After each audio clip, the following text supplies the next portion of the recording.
To add an end cap to your design, press the end cap button.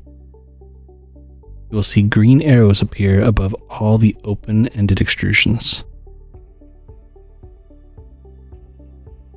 Simply click on or click off.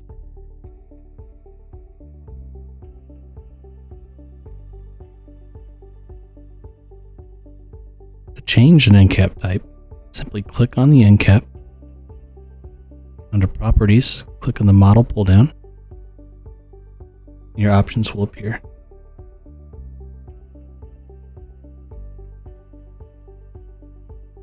If you wish to make the end cap flush with the extrusion, right-click on the end cap and select Resize Parent. This will adjust your bar length and make your end cap flush. To change the default end cap that is inserted, go to your Settings, Preferences, into the end capped area.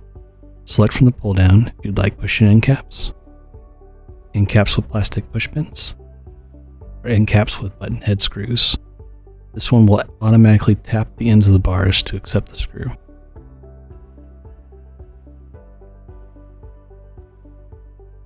To add T-slot cover, click on the T-slot cover icon.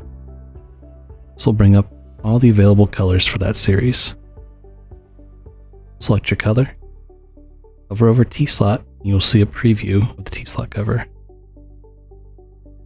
Start clicking on the T-slots to insert the T-slot cover.